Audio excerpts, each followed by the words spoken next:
Hello and welcome, my dear Bachapade of 11th Science. 11 સાયન્સના વાલા વાલા વાલા બાળકો મારા ઓલ વેલ મજામાં. અ, બધા રાહ જોઈ રહ્યા છો દિવ્ય સરના લેક્ચરની, રાઈટ ને? બહુ જ સરસ. અ, આવો તમારો પ્રેમ, આવા તમારા લાઇક્સ, આવા તમારી કમેન્ટ્સ બધું જ ઇન્સ્પાયર્ડ કરે છે અમને લોકોને તમારી નીડને પૂરી કરવા માટે. જ્યાં સુધી શક્ય હશે ત્યાં સુધી હું તમને હેલ્પ કરવાનો પ્રયત્ન કરી રહ્યો છું. પણ કેટલીક જગ્યાએ થોડીક મુશ્કેલી મને ને તમને નડતી હોય છે. તમને તો ઠીક, મને નડતી હોય છે. સો દેટ્સ વાય થોડું ઘણું કોમ્પ્રોમાઇઝ કરવું જરૂરી. પણ તેમ છતાંય I will do my level best. હું તમને સૌથી શ્રેષ્ઠ ફિઝિક્સ આપવાનો પ્રયત્ન કરીશ, ટ્રાય કરીશ, જેથી કરીને તમને લગભગ એવું થાય, 100% તો કોઈ માણસ છે જ નહીં, પણ લગભગ એવું થાય કે નહીં, અમારા દિવ્યેશ સર એટલે અમારા જ દિવ્યેશ સર, રાઈટ? તમારી સામે બેઠેલા વ્યક્તિ MSc, MPhil, MEd, BEd, PhD in physics, right? તો તમારા વાલા સર પાસે પૂરેપૂરું અનુભવનું જે ભાથું છે, અનુભવનું જે કામ છે, એ તમને શેર કરવા માંગે છે ને તમને પણ એ લેવલ પર પહોંચાડવા માંગુ છું. So I hope you can understand the things, you can understand the physics, right? Let we start. આપણે જ્યાંથી અટક્યા હતા ત્યાંથી આગળ વધી રહ્યા છીએ. તો સૌથી પહેલા આપણે જ્યાં અટક્યા હતા ત્યાંની વાત કરીએ તો ક્યાં છીએ આપણે એને સમજવાની કોશિશ કરીએ. સૌથી પહેલા રોકેટનું આગળ ધકેલાવવું. તમને ખબર છે કે નોર્મલી આપણા વ્હીકલ્સ જે ચાલે છે ને રોડ પર ને આ તે બધા, તો એ બધા વ્હીકલ્સને એવું સમજો કે ટાયર છે, રોડ પર ચાલે છે. એટલે જે બેક સાઈડ પર જે સાયલેન્સરમાંથી ધુમાડો નીકળે છે એની સાથે નિસ્બત બહુ જ ઓછી છે. કેમ? તો કે એનું એન્જિન એને રોટેશન, એના ટાયરને ટોર્ક આપવામાં મદદ કરે છે, એનું એન્જિન. બટ રોકેટ આમ સીધું ઉપર જાય તો એને ગતિ કરાવવા માટે, મિસાઇલ એને ગતિ કરાવવા માટે કઈ ટાયર હોતા નથી. તો એના કેસમાં શું થવું જોઈએ? તો મારા વાલા બચ્ચા પાર્ટી, એના કેસમાં કંઈક અલગ બાબત ધક્કો પૂરો પાડવા માટે હોય છે. આ ચિત્ર આકૃતિ આપણી ફિઝિક્સની બહુ નાની નાની સરખી હોય, તમારા બાયોલોજી જેવી ડેન્જર આકૃતિઓ ના હોય, હે ને? બાયોલોજીમાં તો માઇન્ડ બ્લોઈંગ જોરદાર, અને તમારા બધાના સર પણ જોરદાર હોય છે બાયોલોજીના. આમથી આમ હાથ ફેરવે ને આખી આકૃતિ તૈયાર થઈ જાય, રાઈટ ને? ઓકે માય ડિયર બચ્ચા પાર્ટી, તો આ એક રોકેટ બનાવ્યું છે. V0 જેટલા વેગથી જાય છે. M0 એનું દળ છે, V0 એનો પ્રારંભિક વેગ છે, અને શરૂઆત કરીએ છીએ આપણે શૂન્ય સમયથી, રાઈટ? તો આપણી આ જે પરિસ્થિતિ સમજાવવાની વાત આવી છે એને આપણે થોડુંક સમજવાની કોશિશ કરી રહ્યા છીએ, રાઈટ ને? તો શું કહેવા માંગીએ છીએ, ખ્યાલ આવે છે તમને? તો આપણે જે કહેવા માંગીએ છીએ એની અંદર રોકેટ જ્યારે ગતિ કરવાની શરૂઆત કરે છે તો તે વખતે એની પાસેનો એનો કંઈક વેગ v છે. એની પાસે એનું દળ હવે M0 ન રહેતા એમ થઈ જાય છે, અને આ બીજા એક સમય ટીની આપણે વાત કરી છે, બીજી આકૃતિ. હવે ત્રીજી આકૃતિની અંદર ચર્ચા કરીએ છીએ કે v થી v પ્લસ dv થવા માટે એનું દળ ઘટે છે. કેમ? તો કે ફ્યુઅલ, બળતણ એનું વપરાઈ જાય છે, અને t થી t પ્લસ dt ની અંદર એની અંદર કંઈક વધારાનો એનો વેગ મળે છે. આ vg એટલે કે ગેસનું દળ છે, અને આ dm એટલે એનો દળમાં ઘટાડો થઈ રહ્યો છે. હવે આખી પ્રક્રિયાની અંદર શું થાય એ હું સામાન્ય ઉદાહરણથી તમને સમજાવું. જો નોર્મલી તમે બધા સાયકલ ચલાવો છો,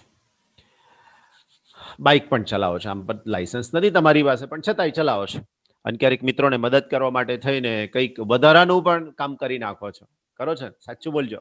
એટલે એક તો પોતાની પાસે બાઇક ચલાવવાનું લાયસન્સ છે નહીં, એક મિત્રને બેસાડીને આવો છો, સાથે સાથે બીજો એક મિત્ર આજે એનું વ્હીકલ લાવ્યો નથી અથવા તો લઈને આવવાનો નથી, તો એકમાં 3 જાઓ છો. સદંતર ખોટી વાત કહેવાશે, ધ્યાન રાખજો મારી.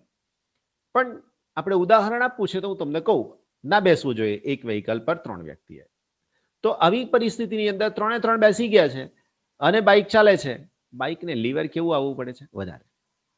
એક મિત્રને એના ઘરે છોડી દીધો તો હવે લીવર થોડું ઓછું, અને એ જ સ્ટેજની અંદર બીજા એક મિત્રને પણ ઉતારી દીધો તો તમે એકલા બચ્યા, તો તે વખતે લીવર, એન્જિનને જોર કેવું પડે છે? ઓછું. સેમ પરિસ્થિતિ આ રોકેટની અંદર થઈ રહી છે. કહેવાનો મતલબ ખબર પડી? કે રોકેટ જેમ જેમ જેમ જેમ ઉપર જાય છે તેમ તેમ એની અંદરથી દળ ઘટતું જાય છે, અને દળ ઘટે છે એટલે શરૂઆતમાં પેલા બુસ્ટર રોકેટ છૂટા પડી જાય ને ઉપર જાય એટલે એનું આખું વ્હીકલ છૂટું પડી જાય. માત્ર જે સામાન કે જેને ઉપર જઈને સેટેલાઇટ, કેમેરા, કમ્પ્યુટર્સ ને આ બધું જે ગોઠવેલું છે લોકોનું જે ટેકનોલોજી, બસ એટલું ત્યાં આગળ અવકાશમાં હોય છે, એના સિવાય બીજું કશું હોતું નથી. તો આ જે થાય છે એની અંદર જેમ જેમ ઉપર જાય તેમ તેમ એના વેગની અંદર ફેરફાર થવાનો છે. હવે એ જે ફેરફાર થાય છે એ આપણે અહીંયા આગળ ફિઝિક્સના ધ્યાને લઈને સમજવો છે. રાઈટ? તમે સાથે છો? બહુ મજા આવશે તમને પણ ભણવાની, અને મને તમને ભણાવવાની પણ મજા આવશે, હે ને? ઓકે, આગળ વધીએ બચ્ચા પાર્ટી. જો શું કહેવા માંગીએ છીએ આપણે, તો આપણી જે સમજૂતી છે એની અંદર ધારો કે રોકેટ એ પૃથ્વીની સપાટીથી શિરોલંબ દિશામાં ઉપર તરફ આગળ વધે છે. ટી બરાબર 0 સમય તેનું દળ m બરાબર m0 અને v0 વેગથી આગળ વધે, જેને આકૃતિ 1 માં દર્શાવેલું છે. ટી સમયે અને દળ m અને વેગ v લેતા આકૃતિ 2. અહીં m is less than m0 છે. Right? v is greater than v0 છે. જોઈ લેજો, દળ ઘટ્યું તો એનો વેગ પહેલા કરતા વધ્યો. હવે ટી અને ટી પ્લસ ડીટી સમય અંતરાલમાં ડીએમ દળનું રાઈટ બળતણ વપરાય છે, અને રોકેટનો વેગ v થી કેટલો થયો તો કે v પ્લસ ડીવી થાય છે, જેને આપણે આકૃતિ 3 માં દર્શાવેલું છે. Right my dear students party, DM દળનું બળતણ રોકેટને પૃથ્વીની સાપેક્ષે વીજી વેગથી નીચે તરફ ધકેલે છે. વેગમાન સંરક્ષણના નિયમ પ્રમાણે બે વસ્તુ છે આપણી પાસે, એક તો રોકેટનો વેગ છે પોતાનો, અને બીજું એની પાછળ તરફથી શેનો વેગ છે? શેનો વેગ છે બચ્ચા બાડી? તો ધુમાડાનો વેગ છે. પ્લેનમાં પણ તમે બેઠા હશો ને, તો પ્લેનમાં તમે બેસો છો ત્યારે તમને ક્યારેક એવો મોકો મળે છે પાછળની નોઝલમાંથી જે ગેસ નીકળતો હોય ને એને જોવાનો. તો ડાયરેક્ટ અંદર એરપોર્ટ પરથી સીધા પ્લેનમાં જાઓ તો તે વખતે આ બધું ના દેખાય, પણ જ્યારે તમે લેડર્સ નિસરણી હોય છે અંદર જવાની, તો તે વખતે થોડીક વાર માટે તમે ઓબ્ઝર્વ કરશો, આમ દેખશો તો તમને પાછળ બહુ મોટું નોઝલ જોવા મળશે. એ નોઝલમાંથી ઓલવેઝ ગેસ બળીને બહાર નીકળતો હોય. ઊભું છે પ્લેન છતાં પણ ખબર પડશે કે એમાંથી ગેસ બહાર નીકળી રહ્યો છે. રાઈટ? બસ એવા જ દળની આપણે અહીંયા ચર્ચા કરી રહ્યા છીએ મારા વાલા મિત્રો. ઓકે, વેગમાન સંરક્ષણના નિયમ પ્રમાણે એમવી, આ એમવી એટલે રોકેટનો વેગ, રોકેટનું દળ એની સાથે. ઓકે, હવે એની અંદર ઘટાડો થયો m માઇનસ ડીએમ. એવી જ રીતના વેગની અંદર કંઈક ફેરફાર થયો તો v પ્લસ ડીવી, અને આ ડીએમ દળનો ગેસ બહાર નીકળી ગયો અને એનો વેગ કેવો લીધો બચ્ચા પાર્ટી? માઇનસ. કેમ? તો કે રોકેટ આમ જાય બરાબર વેગ, તો હવે એના ગેસનો વેગ ફરજિયાતપણે એનાથી વિરુદ્ધ દિશામાં જ હોવો જોઈએ. બીજી વિરુદ્ધ દિશામાં જ. કેમ વિરુદ્ધ દિશામાં કહેશો મને? એક જ રીઝન છે વાલાઓ, કે આ ધક્કો હશે ને તો જ આ રોકેટ આગળ જઈ શકશે. ક્લિયર? ઓકે, બીજી રૂલ લીધેલ છે. કારણ શું છે કે વાયુઓ રોકેટથી વિરુદ્ધ દિશામાં આગળ વધે છે. હવે આને ગુણી નાખ્યા અંદર, એમ વી ડીએમ વી એમ ડીવી ડીએમ ડીવી અને આ બે. તો અહીંયા જુઓ, આ એમવી અને એમવી તો કેન્સલ થઈ ગયા. ઓકે, સોરી, આ ડીએમ કેન્સલ નથી થયા, એમ ડીવી નથી કેન્સલ થયા, તો પેનથી લીટો. ઓકે, હવે આ ડીએમ ઇન્ટુ વી, આ બહુ જ નાનું પદ છે, અહીંયા લખેલું પદ બહુ જ નાનું છે એટલે આપણે એને કાઢી નાખીએ છીએ. ડીએમ વીજી. હવે તમે જુઓ, તમારી પાસે આ એક પદ અને આ બીજું પદ. રાઈટ? હવે આ ડીએમ વાળું એક પદ અહીંયા છે અને આ ડીએમ વાળું બીજું પદ તમારી પાસે અહીંયા છે. રાઈટ? એ બંનેમાંથી ડીએમ કોમન લઈ લીધા અને એમ ડીવી થઈ ગયું. આ વી સ્મોલ જ છે બચ્ચા પાર્ટી, સ્મોલ ડીવી. જ્યારે રોકેટ પૃથ્વીથી ખૂબ જ દૂર રહે ત્યારબાદ વાયુઓ પૃથ્વીની સાપેક્ષે વેગ અર્થવિહીન છે, તેથી આપણે વાયુઓનો રોકેટની સાપેક્ષે વેગ ગણવો પડે. એટલે પૃથ્વીની સાપેક્ષે નહીં ગણવાનું, કારણ કે એની સાપેક્ષે જરૂર રહેતી નથી. જો રોકેટની સાપેક્ષે વાયુનો વેગ u હોય તો u is equal to VG minus V. ફરીથી, આ u કોની સાપેક્ષે વેગ કીધો બરાબર સમજજો. જ્યારે રોકેટ પૃથ્વીથી ખૂબ જ દૂર જતું રહે ત્યારબાદ વાયુઓનો પૃથ્વીની સાપેક્ષે વેગ અર્થવિહીન છે, રાઈટ. ઓકે, તેથી આપણે વાયુઓનો રોકેટની સાપેક્ષે વેગ ગણવો પડે. જો રોકેટની સાપેક્ષે વાયુનો વેગ u હોય તો શું થાય? તો કે u is equal to minus VG minus V, right. બંને માઇનસ લીધા છે યુની માટે. Okay, u is equal to minus VG plus V, સમીકરણ 1 પરથી અહીંયા આની અંદર આ બેની સાથે શું મૂકવાની વાત આવે છે મારા વાલા મિત્રો? તો કે એની જગ્યાએ તમે યુ મૂકી શકો છો. ઓકે, આજે આપણે આ પેજ થોડું મોટું કરી દીધું હતું તમારી ડિમાન્ડ પર. તમારા કેટલાકના સજેશન્સ એવા હોય કે જે મારાથી તરત અપ્લાય થઈ જાય છે. I will do that for you, તમારા માટે જ છે તમારા વાલા દિવ્યેશ સર. શક્ય હશે ત્યાં સુધી તમને મદદ કરવાની પૂરેપૂરી કોશિશ કરી રહ્યો છું, રાઈટ. પૂરેપૂરી કોશિશ કરી રહ્યો છું કે તમારું ફિઝિક્સ ભણવાનું બગડવું જોઈએ નહીં. કેટલીક વાર તો બહુ મુશ્કેલી હોય છે, છતાં પણ અમે વિડીયો બનાવીને મૂકીએ છીએ. You don't know about it. આ એક વિડીયો બનાવતા બનાવતા ઘણો બધો સમય જાય છે, બહુ જ બધો સમય જાય છે. અને એટલા માટે જ હું તમને કહેતો હોઉં છું કે વાલાઓ, મારો અડધો કલાકનો વિડીયો એને તમે પૂરેપૂરો છો, મારી મહેનત હશે, બરાબર, પણ તમારા માટે બહુ જ મૂલ્યવાન છે આ વસ્તુ. એટલે કહું છું કે લેક્ચર્સ પૂરેપૂરા જોશો ને તો જ મજા પડશે.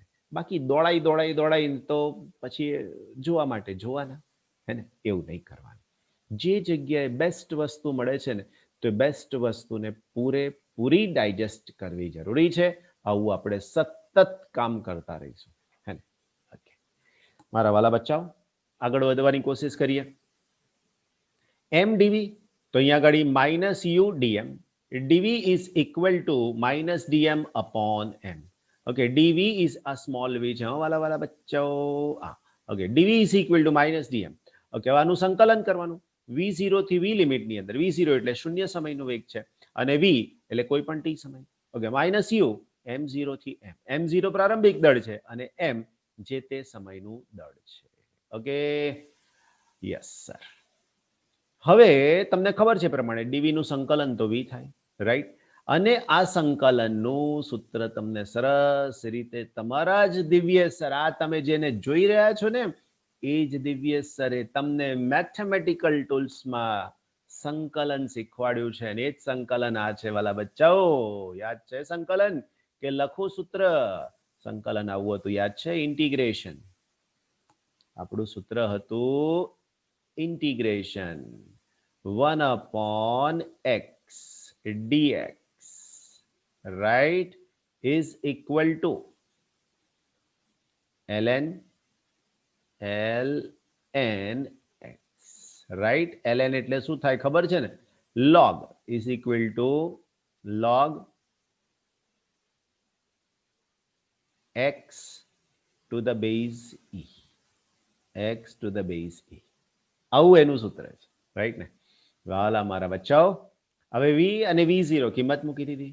ઓકે, માઇનસ યુ તો એનો કોઈ ફરક નથી, લોગ એમ મૂકવાના, માઇનસ લોગ. આ પણ નિયમ તમને શીખવાડેલો છો, ધ્યાનથી જોજો. એક વસ્તુ મેં પ્રાયરલી તમને કહી દીધી છે.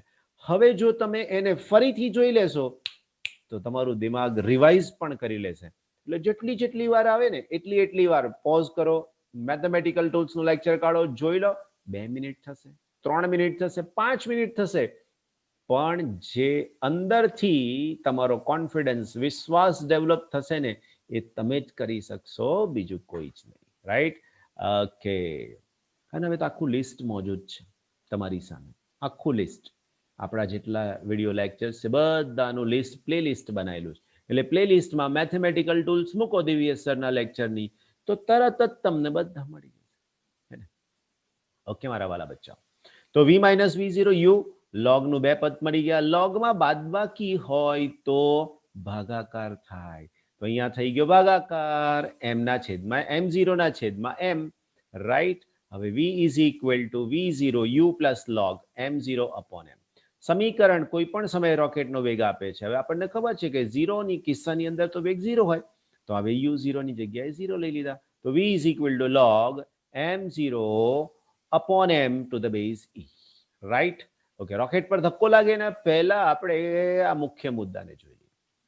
રોકેટને બદલાતા જતા દળના કારણે તથા વપરાતા બળતણના કારણે ઉપર તરફ ધક્કો લાગે છે. જો m દળનું બળતણ વાયુઓમાં ફેરવાય ને ડેલ્ટા ટી સમયમાં યુ ઝડપથી પાછી બહાર નીકળતા હોય તો બીજા નિયમ પ્રમાણે રોકેટને લગતો ધક્કો F is equal to u into delta m by delta t. ડેલ્ટાને બહાર લઈ લીધા એટલે એમ ઇન્ટુ યુ ડેલ્ટા. વેગમાનમાં થતો ફેરફારનો દર થઈ ગયો વાલા બચ્ચાઓ. કેમ?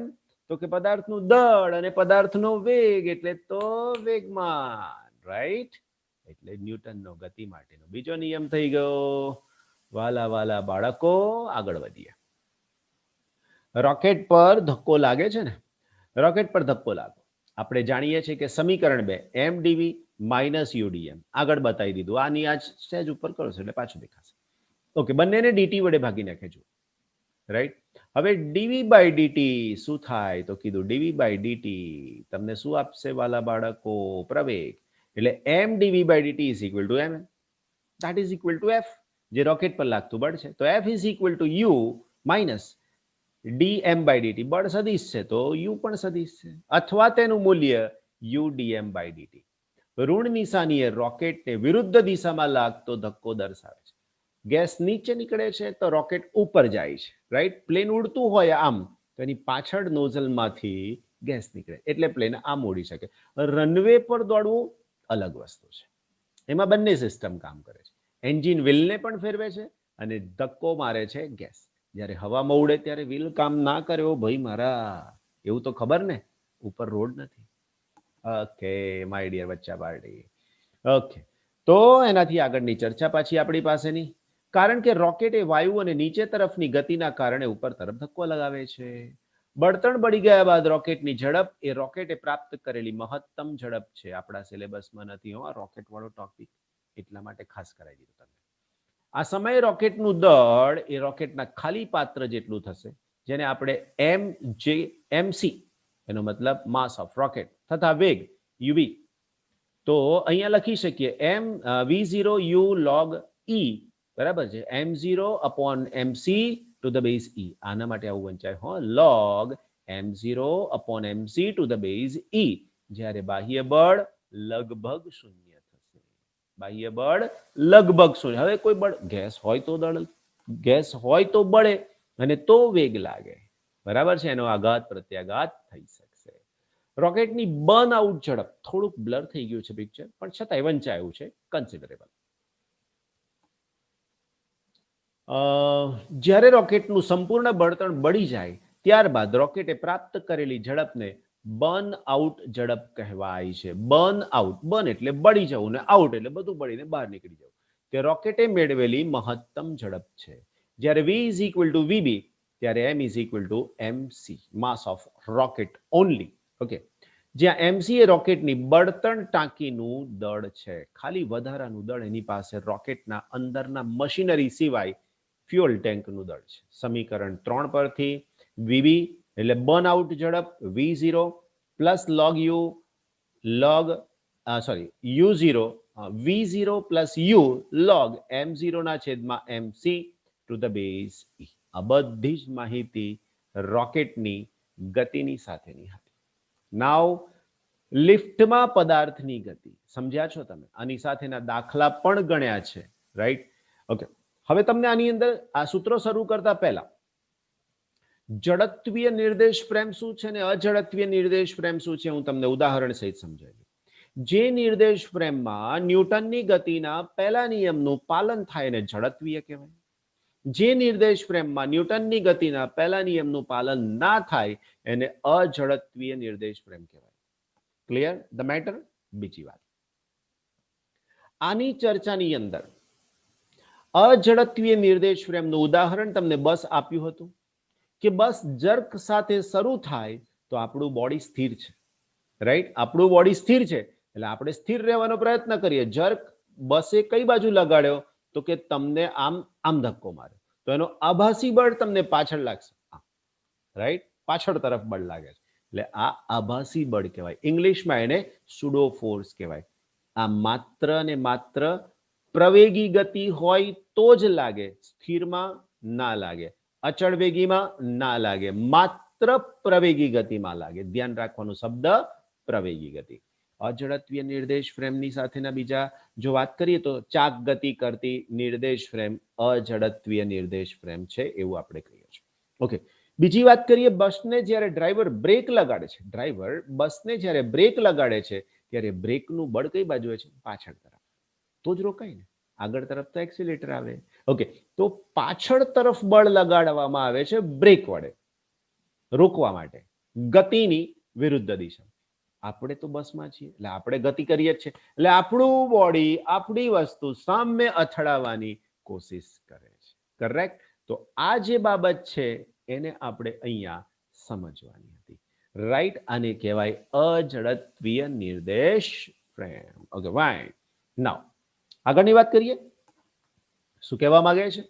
તો આની ચર્ચાની અંદર આપણી પાસે કિસ્સો એક, જ્યારે લિફ્ટ સ્થિર હોય ત્યારે R is equal two mg, બંને સમાન થઈ જશે. જુઓ, R એટલે ક્રિયાબળ અને mg એટલે એનું વજન. રાઈટ? ઓકે, કિસ્સો બે, જ્યારે લિફ્ટ એ પ્રવેગથી ઉપર તરફ ગતિ કરે ત્યારે R is equal two mg plus a. R is equal two mg plus a. વધારાનું બળ લાગ્યું. આ પ્રવેગ ઉર્ધ્વ દિશામાં છે તો એનો આભાસી પ્રવેગ તમને નીચેની દિશામાં મળશે. આ કયો પ્રવેગ કહીશું બચ્ચા પાર્ટી? શું કીધું આપણે? આભાસી પ્રવેગ, જેને એ વડે દર્શાવીશું. ઓકે મારા વાલા મિત્રો, આગળ વધીએ. લિફ્ટ 2 નંબર, લિફ્ટ એ પ્રવેગથી નીચે ઉતરે છે.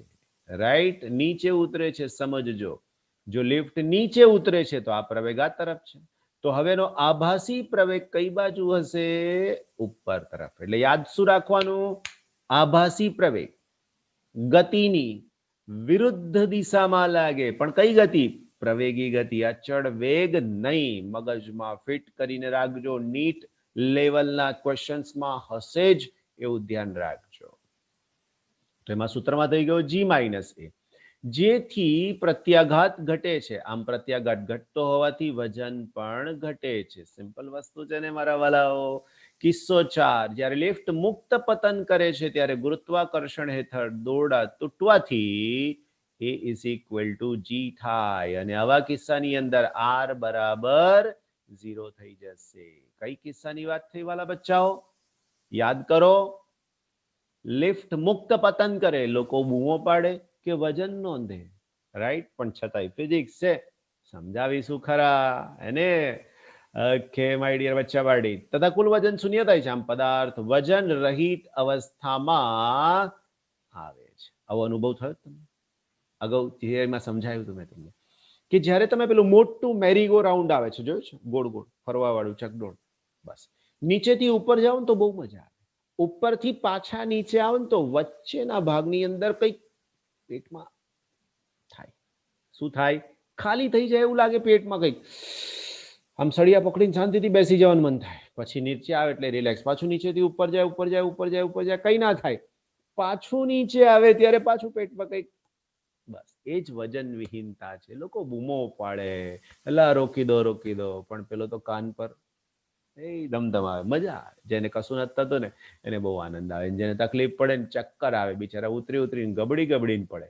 કેવા પડે? ગબડી ગબડીને પડે. ઓકે, જ્યારે લિફ્ટ આગળ ઝડપ, જ્યારે લિફ્ટ અચળ ઝડપ, આગળ નથી શબ્દ ભૂલતી હો બેટા, અચળ ઝડપ કે વેગથી ઉપર નીચે આવે ત્યારે એ તો 0 થઈ જાય. આવ્યું ને? અચળ વેગ છે, અચળ ઝડપ છે ત્યારે આવું કશું હોતું જ નથી મારા વાલા ભૂલકાઓ. ફ્રી બોડી ડાયાગ્રામ ઓલરેડી તમે સમજી ચૂક્યા છો હે ને? સમજીએ પાછા ફરીથી. ફ્રી બોડી ડાયાગ્રામ, ગતિશાસ્ત્રના કોયડા ઉકેલતા આપણે ઘણા બધા પદાર્થોને દોરીઓ, ગરગડીઓ, સ્પ્રિંગ વગેરેથી જોડીએ છીએ. તેઓ એકબીજા પર ગુરુત્વાકર્ષણ, ઘર્ષણ સિવાય અન્ય બળ લગાડે છે. આ બધા માટે અલગ અલગ લાગુ પાડતા બળોની આકૃતિ દોરવી સરળ છે. આ પ્રકારની આકૃતિઓને ફ્રી બોડી ડાયાગ્રામ કહેવાય છે. કોઈ તમને પૂછશે નહીં કે ફ્રી બોડી ડાયાગ્રામ એટલે શું, માત્ર સમજવાની વાત છે. તેને સમજવા નીચેના કિસ્સા જોઈએ છે. કિસ્સો 1, જ્યારે બે દળ એકબીજાના સંપર્કમાં હોય, M1 અને M2 દળ ધરાવતા બે પદાર્થો એકબીજાના સંપર્કમાં સમક્ષિતિજ દિશામાં અવરોધ રહિત સપાટી પર આકૃતિમાં દર્શાવ્યા મુજબ રાખેલા છે. જો એફ બળ m1 ધરાવતા બ્લોક પર લાગુ પાડવામાં આવે તો તંત્રનો પ્રવેગ.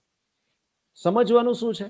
તો કે આ બંને અડકેલા છે, આને અને આને એકબીજાને આમ અડકાડીને મૂકી રાખ્યું, જોડેલું છે. અને બળ કેટલું લગાડવામાં આવે છે? તો કે એફ. આ એફ બળની અસર હેઠળ આખું તંત્ર ગતિ કરે. તમને એમ થાય સર આ બે તો છૂટા છે. ભાઈ આપણે પ્રશ્નમાં કહી દીધું કે બંને જોડેલા છે, અડકેલા છે, એટલે એની નીચેની આકૃતિ જોશો ને એટલે ખબર પડશે. m1 m2 m3. હવે એવું વિચારી લો કે m3 ના હોય તો m1 m2 જ હોત ને, એવી વાત થઈ. ઓકે ભૂલકાઓ. m1 દળના પદાર્થ પર f1 is equal two f બળ અને m2 દળના પદાર્થ પર f2 is equal two ma થશે. હવે આ પ્રવેગ આવ્યો ક્યાંથી? તો અહીંયા શોધ્યો ને આપણે ભાઈ, તંત્રનો પ્રવેગ. a ઇઝ ઇક્વલ ટુ કુલ બળના છેદમાં કુલ દળ, એટલે f બળ લગાડ્યું તે અને છેદમાં બંનેના દળ. કરેક્ટ હે ને? બહુ જ ફાઇન. ઓકે, કિસ્સો 2. જ્યારે 3 દળ એકબીજાના સંપર્કમાં હોય m1 m2 અને m3, તો 3 દળ ધરાવતા, ઋણ લખ્યું છે શબ્દ, 3 પદાર્થો સમક્ષિતિજ સપાટી પર, આ 3 એક સપાટી પર એકબીજાના સંપર્કમાં રહે તે રીતે રાખેલા છે. પ્રવેગ બરાબર બળના છેદમાં દળ. તો હવે આપણી પાસે a is equal two f upon m1 plus m2 plus m3. m2 પર લાગતું સંપર્ક બળ f2 કે જે m2 પ્લસ m3 ને ધક્કો લગાવે ત્યારે એ પ્રવેગ ઉત્પન્ન થાય છે. કોણે કોને ધક્કો લગાવ્યો જોઈ લેજો ભાઈ મિત્રો મારા. એફ બળ કોણે લગાડ્યું? તો કે આપણે બહારની એજન્સી. કોની પર? m1 પર. તો હવે આ f2 બળ કેટલું હશે? તો કે f2 is equal two m2 plus a છે, m2 પ્લસ m3. કારણ કે f, જો એક વસ્તુ સમજો, f બળ 3 દળને ખસેડે છે, 1 2 અને 3, રાઈટ. f2 બળ 2 ને ખસેડે છે, કોને કોને? 2 અને 3 ની. f3 બળ એકને જ ખસેડે છે. બસ આટલું જ મગજમાં ફિટ કરો એટલે તમારું કામ ખતમ. ઓકે, તો વચ્ચા party f2 is equal to m2 plus m3 into a. f2 is equal to m2 plus m3 f upon a. આ શું છે ખબર? પ્રવેગ. જો ઉપર સૂત્ર મૂકેલું છે દીકરાઓ. ઓકે, m3 પર લાગતું બળ, m3 f3 તે m3 પર લાગતો ધક્કો અથવા એ પ્રવેગ ઉત્પન્ન થાય છે. f3 is equal to m3 into a. મહત્વનું 3. બે પદાર્થના તંત્રના અભ્યાસ પરથી બે પદાર્થો વચ્ચે ચોખ્ખું સંપર્ક બળ. બહુ બધી વખત આ શબ્દથી પ્રશ્ન પૂછાયેલો છે, એટલે માહિતગાર થઈને રહેજો. કામ કરવા માટે, ક્વિકનેસ લાવવા માટે આવા વર્ડ બહુ જરૂરી છે. શું કીધું છે? તો અન્ય પદાર્થ કે જેના પર બળ લાગતું ન હોય તેનું દળ, લગાડેલું બળ અને તંત્રના બધા જ પદાર્થોનું દળ. ફરીથી, અન્ય પદાર્થ કે જેના પર બળ લાગતું ન હોય તેનું દળ, જે બળ લાગતું નથી તો f2 f3 એ બે, એટલે દળ m2 અને m3 જેની પર બળ લાગતું નથી. બસ એ સંપર્ક બળની સાથેની વાત છે. લગાડેલું બળ અને એના છેદમાં તંત્રના બધા જ પદાર્થોનું દળ. જોઈ લો ઉપરનું જે થિયરીનું f2 નું સૂત્ર છે ને, એ જ આની અંદર લખ્યું છે, પણ શબ્દોમાં લખ્યું છે. ઓકે, જો લિફ્ટ નીચે તરફ, જો સમજાયું આગળ અને સમજૂતી અહીંયા આપી છે, પણ હવે આપણે કશું બોલાય નહીં. બુકમાં જે હોય એવી રીતના આપણે આગળ વધી રહ્યા છીએ, એમ અગત્યના મુદ્દા છે. જો લિફ્ટ નીચે તરફની દિશામાં એ પ્રવેગ કે જે g કરતા વધુ છે તેનાથી ગતિ કરાવતો હોય તો પદાર્થ ઋણ પ્રત્યાઘાત અનુભવશે, કે જે ઋણ ચોખ્ખા બળ જેટલો હશે. જો લિફ્ટને આધાર આપતો તાર તૂટી જતા લિફ્ટ મુક્ત પતનની શરૂઆત કરે છે, જમીન પર તેનો કોઈ આંચકો લગાડતું નથી તથા પદાર્થનું ચોખ્ખું વજન શૂન્ય થાય છે, પદાર્થની દળ રહિત અવસ્થામાં આવી જાય છે. આગળ સમજાઈ દીધી આ ચર્ચા? એકદમ કમ્પ્લીટ થઈ ગઈ.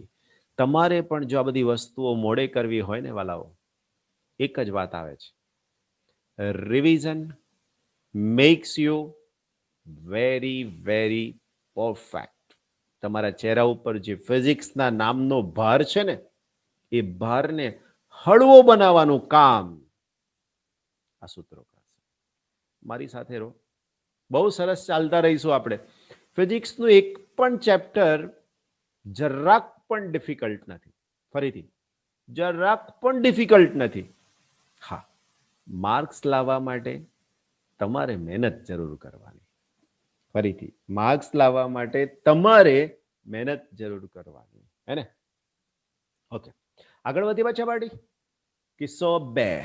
દોરી વડે જોડેલા બે દળ M1 અને M2 ધરાવતા બે પદાર્થોને દળ રહિત દોરી વડે સમક્ષિતિજ સપાટી પર એકબીજાની સાથે આકૃતિમાં દર્શાવ્યા મુજબ જોડેલા છે. M1 દળના પદાર્થ પર F બળ લગાડતા T તણાવ M2 અને M2 દળની દોરીમાં ઉત્પન્ન થાય. જુઓ, આ દળ M1, બરાબર, અહીંયા દળ M2 દેખાઈ ગયું. ઓકે, કેટલું બળ લગાડી રહ્યા છીએ? આ વચ્ચે લીટી દોરાઈ જાય છે ને આ પેન થોડુંક તકલીફ કરી નાખે છે.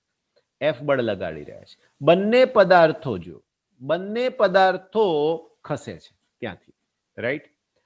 હવે ચાહીએ તો આપણે એને ભૂસી પણ શકીએ છીએ, પણ બધું બહુ માથાકૂટ થાય. એને કાઢવા માટે ડ્રો કરવું પડે, ઇરેઝર લેવું પડે, મારે આને અહીંયાથી કાઢી નાખવું પડે અને અહીંથી કાઢી નાખવું, બરાબર? આવું થઈ જાય, નીકળી જાય. તમે જેમ નોટમાં લખો છો અને કેવું ઇરેઝ થઈ જાય છે. બસ વાલા બચ્ચાઓ, એવું જ છે. આ એક સ્લેટ છે અને એની સાથેની આ પેન છે. ટેકનોલોજીનો યુઝ કરી રહ્યા છે, પણ મારા કરતાં તમારી પાસે ભરપૂર ટેકનોલોજી છે. Okay, fine. તંત્રમાં ઉત્પન્ન થતો પ્રવેગ, એના માટે તમારે કશું ચિંતા નહીં કરવાની. M1 દળ માટે, તો પહેલા દળ માટે F - T = M1. ધ્યાન રાખજો, હજી ક્યાંય ઘર્ષણ બળ આપણે ધ્યાનમાં નથી લીધું. F એટલે શું? તો કે આ બળ, રાઈટ? T એટલે શું? તો કે અહીંયાનું તણાવ બળ, આ, કરેક્ટ? તો અહીંયા હું લખીશ M1 દળ માટે F - T M1, M2 દળ માટે T = M2. કારણ એવું છે કે F દળને કારણે બંને પદાર્થ ખેંચાય છે, જ્યારે T તણાવ બળની અસર હેઠળ એક જ પદાર્થ ખેંચાય છે. તંત્રના પ્રવેગ માટેનું સૂત્ર જોઈ લો ને. F = M1 + M2 × A, તો A = F/M1 + M2, રાઈટ? ભલા બચ્ચાઓ, ત્રણ પદાર્થ જોડેલા હોય તો શું થાય? જો દોરી વડે ત્રણ દળો, એની કિંમત 2 માં મૂકી T મેળવી શકાય છે. હવે આવડે ને? ખબર પડે? ઓકે.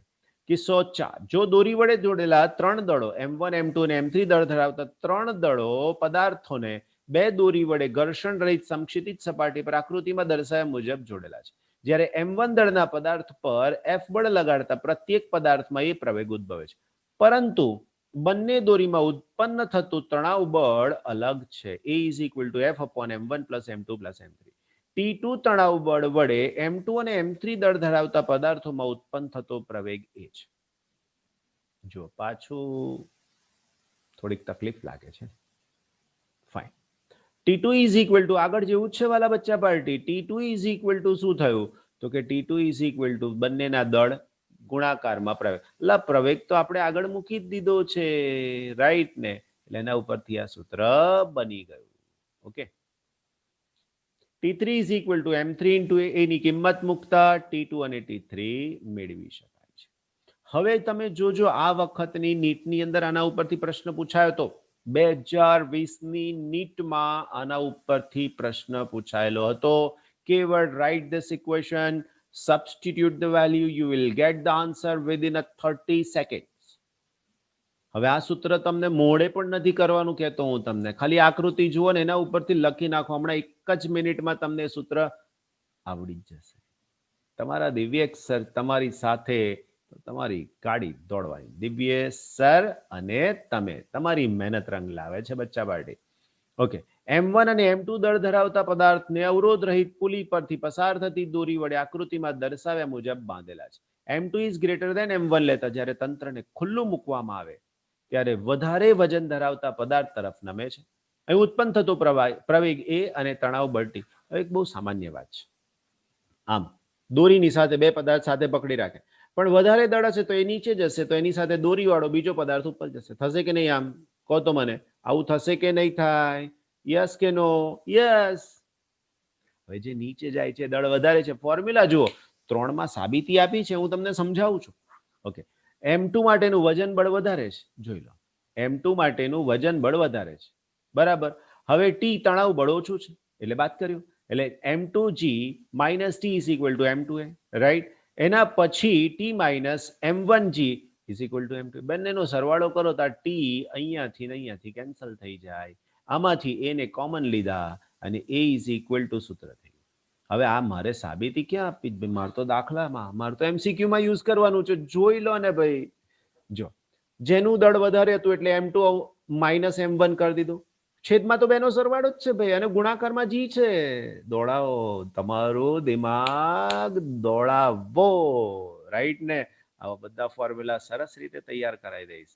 જો તમને મજા આવે છે, જો તમને શીખવાનું ગમે છે, તો લેક્ચર જોતા જોતા પોઝ કરીને પેલું નીચે લાઈકનું બટન દબાવે છે, એ અમને વધારે ગમે છે. રીઝન, તમે જુઓ છો, આટલે સુધી લેક્ચર તમે નોન સ્ટોપ જોયું છે, એ સાબિતી આપે છે. પછી તમારું ફિઝિક્સ દોડવાનું જ છે દિવ્યેશ સરની સાથે. ફાઇન. ઓકે વાલા બચ્ચાઓ, તો આગળ વધીએ. કિંમત મૂકી દઈએ તો તણાવ બળ પણ મળી જાય. જો એનું સૂત્ર પણ યાદ રાખવાનું શીખવાડ દો તમને. તણાવ બળ T is equal two mg થાય 2m1 m2 into g upon m1 plus m2. પ્રવેગની સાથે જ તમારે ખાલી તણાવ બળ મૂકવાનું છે યાર.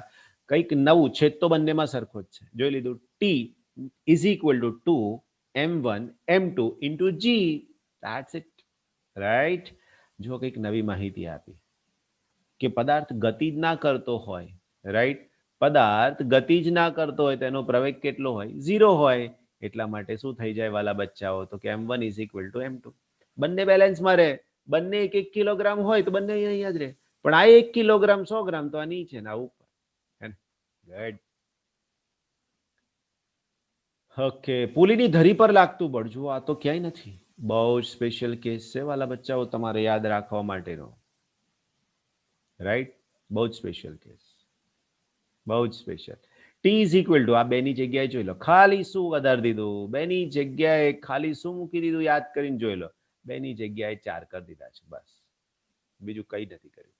કિસ્સો 4. રાઈટ. બે પદાર્થો ઘર્ષણ રહિત ટેબલની ધાર પર બાંધેલી પુલી પરથી પસાર થતી દોરી સાથે સમક્ષિતિજ આધાર મુજબ આકૃતિમાં દર્શાવ્યા મુજબ જોડાય. એક પદાર્થ અહીં છે અને બીજો પદાર્થ અહીં છે. m2g m1g. રાઈટ. તણાવ બળ ઉપર, આ નીચે ખસે છે. આટલા જ પ્રવેગ ત્યાં. એવું તો થાય ને. હવે પદાર્થ અહીંયા છે, વચ્ચે ટેબલ છે. આ જેટલા પ્રવેગથી નીચે જશે એટલા જ પ્રવેગથી આમ ખસે. એટલે બંનેની ગતિ વિચારો, આને આમ ને આને આમ, તો આમ જ થશે. આ જેટલો નીચે જાય એટલો આમ આવે. પછી આ જલ્દી નીચે જાય ને આ મોડો આવે, એવું ના થાય. રાઈટ? Okay, fine. જ્યારે તંત્રને ખુલ્લું મૂકવામાં આવે, ખુલ્લું એટલે છોડી દઈએ છીએ, ત્યારે એ પ્રવેગ તથા ટી તણાવ બળ ઉત્પન્ન થાય છે. m2 દળ માટે m2g minus T is equal two m2a. હવે આમાં તો તણાવ બળ એટલું જ છે. T is equal two m1 into A is equal two, જોઈ લો, તણાવ બળ કેન્સલ. તો m2 તો અહીંયાથી એ કોમન, તો m1 પ્લસ m2 ડિવાઇડેડ છેદમાં છે એટલે m2g. રાઈટ. આટલો જ પ્રવેગ પહેલા પદાર્થનો પણ હશે, ચિંતા નહીં કરવાની.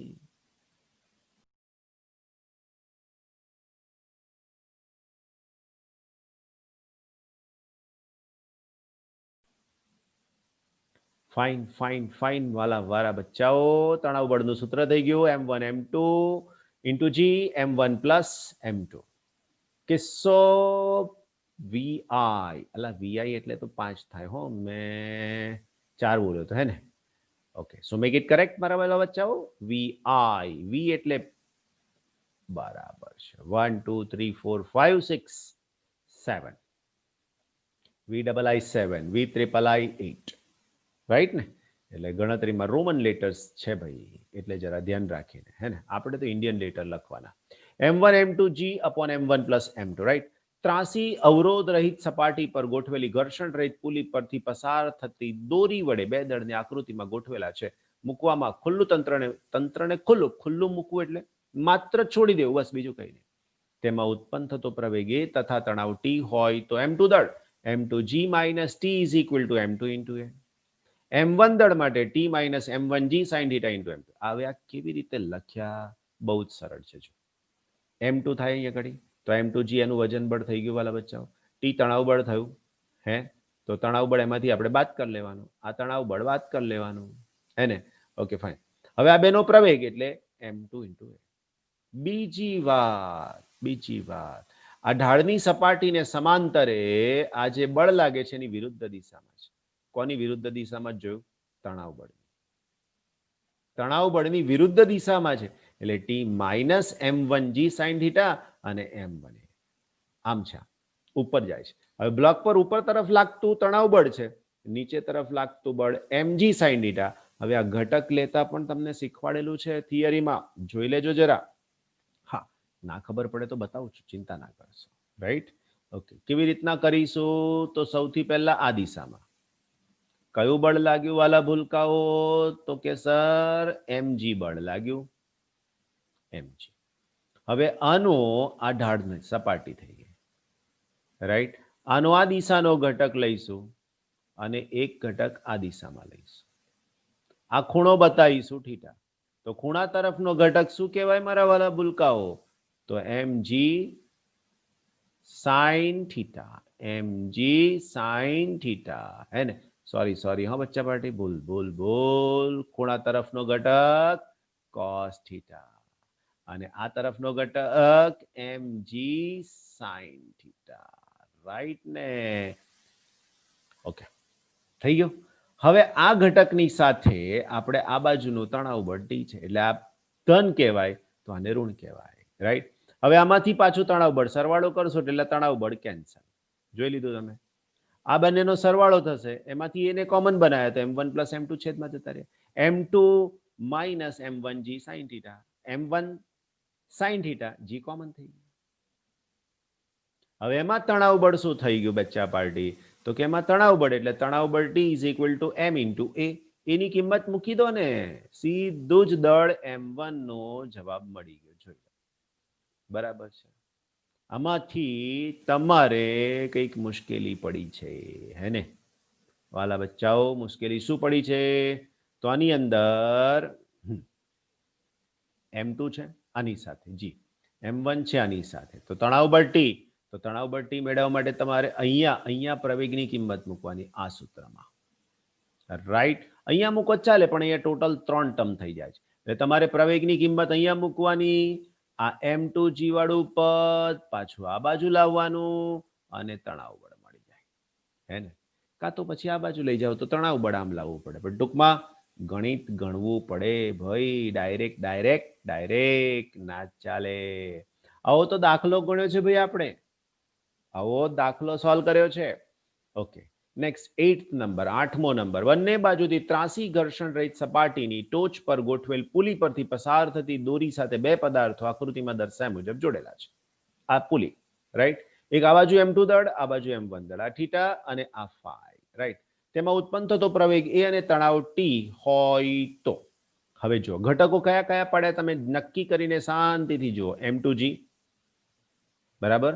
આ ખૂણો આ જેટલો હોય ને બચ્ચા પાર્ટી એ જ આ બને. ગણિતના ભૂમિતિના કેટલાક નિયમો છે, એનો ઉપયોગ કરો તો ખબર પડે. ઓકે, હવે આનો ખૂણા તરફનો ઘટક લીધો જેને કહેવાય mg cos phi, એવો જ આનો ઘટક લીધો એને mg sin phi. Same way m1g, તો આની સાથે થાય m1g cos theta અને આની સાથે થાય m1g sin theta. Correct? r1 પ્રતિક્રિયા બળ, એવું r2 અહીંયાનું પ્રતિક્રિયા બળ. ધેટ્સ ઇટ, પૂરું થઈ ગયું.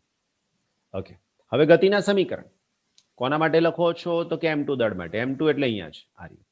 આ બાજુનું બળ m2g sin phi. એવું માની લો કે આ નીચે જઈ રહ્યો છે આમ, તો આ બળ વધારે છે કોના કરતા? તો કે તણાવ બળ કરતા. તો એનું સૂત્ર થઈ ગયું m2g sin phi minus t is equal to m2a. હવે બચ્ચા પાર્ટી, મારા વાલા બાળકો, આ ઉપર જાય છે, હે ને?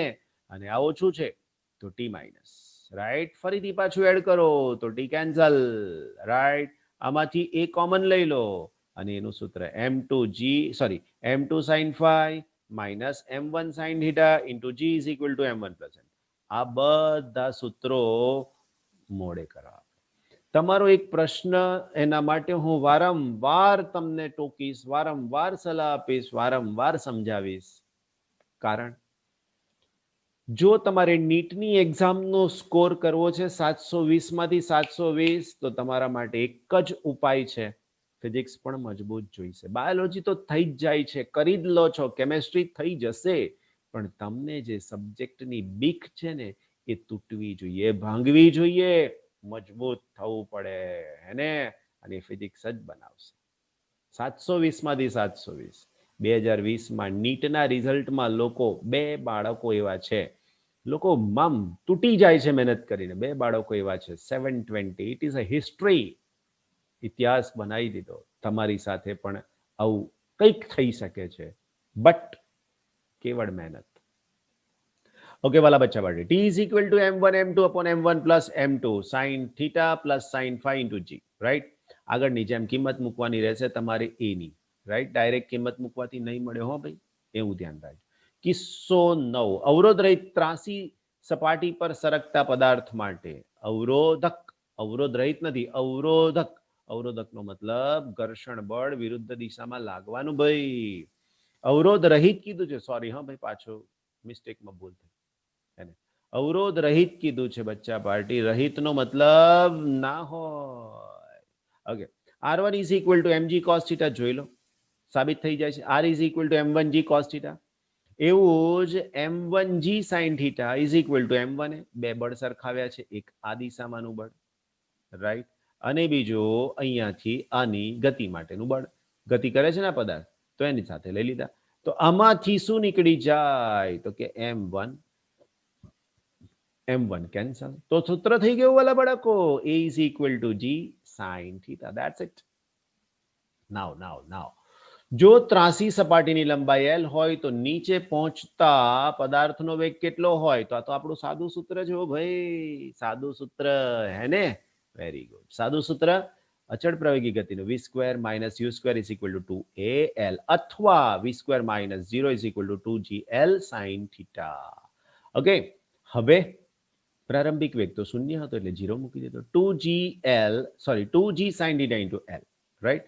sin theta બરાબર h upon l કઈથી આવ્યું મને કહેશો વાલા બચ્ચાઓ? sin theta બરાબર સામેની બાજુના છેદમાં કર્ણ. આ સામેની બાજુ થઈ ગઈ?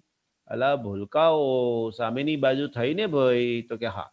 અને આ કર્ણ, કર્ણની લંબાઈને તમે l કહી દો. થઈ ગયો. તો sin theta ની જગ્યાએ કિંમત મૂકી h upon l. l gone.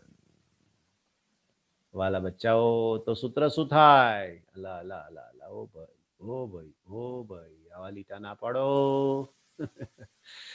Okay fine. તો નેક્સ્ટ આપણી પાસે જે સમજૂતી છે એની અંદર એનું સૂત્ર ઓલરેડી આપણે સાબિત કરી ચૂક્યા છીએ, રાઈટ. કયા સૂત્રની સાથે વાતચીત કરી રહ્યા છીએ? તો આ જે સૂત્ર જે સાબિત થઈ ગયું છે તે v is equal to √2gh, right. તો આ બધા ઢાળની સાથેના વાત હતા. પદાર્થને ઢાળના તળિયે પહોંચતા લાગતો સમય, તો √2gh. કેમ આવું થાય છે ભાઈ? Okay, √2gh is equal to 0 plus g sin theta into t. તો આના ઉપરથી t નું સૂત્ર t is equal to √2gh upon sin theta, right. આ ડાયરેક્ટ સૂત્ર પાછું યાદ કરી લેજો. પાછું કહું છું, યાદ કરી લેજો, એવું કહું છું. બધાની સાબિતી સાથે છે, ગોખવાની વાત આવતી જ નથી. તમને એમ થાય કે સર આ સૂત્ર ક્યાંથી આવ્યું, તો પ્રશ્ન થાય, પણ અહીંયા તો સાબિતી છે. એના સાથે આપણે વાત કરી રહ્યા છીએ. કિસ્સો 10, જ્યારે પદાર્થને જળ આધાર સાથે આકૃતિમાં શિરોલંબ લટકાવેલ હોય ત્યારે m1 દળવાળા પદાર્થને f બળથી ખેંચતા m2 અને m2 વચ્ચેનો તણાવ T1 ઉદ્ભવે તો T1 is equal to f plus m1g. f ખેંચી રહ્યા છે, આમ f એ બળ છે, m1g એટલે m1 નું દળ અને m1 દળનું વજન બળ. આધાર m2 વચ્ચે, આધાર અને m2 વચ્ચે લાગતું તણાવ બળ T2 is equal to, તો કે તણાવ બળ T1 અને m2 છે. સૌથી પહેલા બળ કયું છે? f. આ પહેલું બળ, ક્લિયર. બીજું બળ આનું પોતાનું વજન બળ mg, એટલે અહીંયા લખીશ m1g. એટલે આ બેનો સરવાળો ક્યાં આવે? તો કે અહીંયા આવે. આનો જવાબ અને આનું વજન બળ m2g, આ બંને ભેગા થઈને ક્યાં આવે? તો કે T2 માં જોઈ લો, રાઈટ. તો T2 is equal to f plus m1g plus m2g. તો T2 is equal to f plus m1 plus m2 into g, right. Pulley પર 3 દળ ગોઠવેલા હોય તો શું થાય? m1 plus m2 plus m3 દળ ધરાવતા પદાર્થને આકૃતિમાં દર્શાવ્યા પ્રમાણે ઘર્ષણ રહિત પુલીની જળ આધાર પરથી ગોઠવી પુલી પરથી પસાર થતી દોરી વડે બાંધેલ હોય તો ટી તણાવ બળ, m1g is equal two m1. હવે દળ m1 ઉપર જવાનું છે દીકરાઓ, એટલે ઉપરનું તણાવ બળ વધારે ને આ ઓછું, એટલે આવું લખ્યું. હવે જ્યારે તમે T1 ની વાત કરશો ને ત્યારે T1 plus m2g is equal to minus T is equal two m2, એટલે આ બીજાને લાગુ પડે છે. એટલે ભાઈ ત્રીજાનું શું થશે મિત્રો? તો કે આ સૌથી વધારે વજન બળ લગાડશે નીચે તરફ, એટલે m3g થયું માઇનસ T1 થઈ ગયું અને એની સાથે m3, રાઈટ. આ ત્રણે ત્રણ અહીંથી કોમન લઈ લો, હે ને? તો આ છેદમાં a ઇઝ ઇક્વલ ટુ 3 નો સરવાળો m2 plus m3 minus m. હવે આને યાદ રાખવું કેટલું સહેલું જોઈ લો. આગળ એક સૂત્રમાં દળ m2 અહીંયા હતો અને દળ m1 અહીંયા હતો, થઈ ગયું હતું, કર્યું તો એવું. તો m2 માઇનસ m1 કર્યું હતું. હવે આ બાજુ બે દળ છે, m2 અને m3 બે દળ છે આ બાજુ, એટલે m2 અને m3 ને આ બાજુ એક છે, તો જો m2 m3 નો સરવાળો છે માઇનસ m1 છે. આને લોજિકલી યાદ રાખી લો ને, બહુ મજા પડી જાય. ઓકે, હવે કિંમત મૂકવાની કીધી છે ખાલી તમને. શું કિંમત મૂકવાની કીધી છે? તો કે T1 નું જે સૂત્ર છે એની સાથે કિંમત મૂકવાની ઉપરના સૂત્રોમાં. તો 2m1 m2 m3g m1 plus m2 plus m3. Okay, અહીંયા એની જેવી કિંમત આવશે 2m2 બરાબર છે m2 plus m3 into g. તમે કયું તણાવ બળ શોધો છો એની પર આધારિત છે. આ T1 એટલે m2 અને m3 વચ્ચેનું હતું, એટલે એમાં m2 અને m3 અને m2 ની વચ્ચેનું તણાવ બળ T1 છે, એટલે આ પદાર્થનું દળ કાઢી નાખજો m1 m3, રાઈટ. હવે આ T એટલે કુલ તણાવ બળ આ બેની વચ્ચેનું છે, તો m2 m2 plus m1 m2 plus m3, છેદમાં તો સરવાળો જ છે. ઓકે વાલા બચ્ચાઓ, કિસ્સો XII. એમ દળ ધરાવતા બ્લોકને એમ દળની દોરી વડે લીસી સમક્ષિતિજ સપાટી પર ખુલ્લા છેડે F બળ લગાવીને ખેંચીએ તો તણાવ બળ શું થાય? આ F બળ બરાબર છે. આ એમ દળની દોરી વડે ખેંચો તો શું થાય? તો કે T is equal two m મોટું દળ F ના છેદમાં m પ્લસ m. આના ઉપરથી પ્રવેગ પણ મળી જાય વાલા બચ્ચા. V is equal two F ના છેદમાં m પ્લસ m અને આની સાથે T m plus m. That's it. Clear? વાલા બચ્ચાઓ, આજનું લેક્ચર આપણે અહીંયા કમ્પ્લીટ કરીએ છીએ. Hope so you will enjoy it. સૂત્રો મોડે કરતા રહેજો, કમસે કમ 2 3 4 5 વાર લખતા રહેજો, કામ તમારું થતું રહેશે. Take care.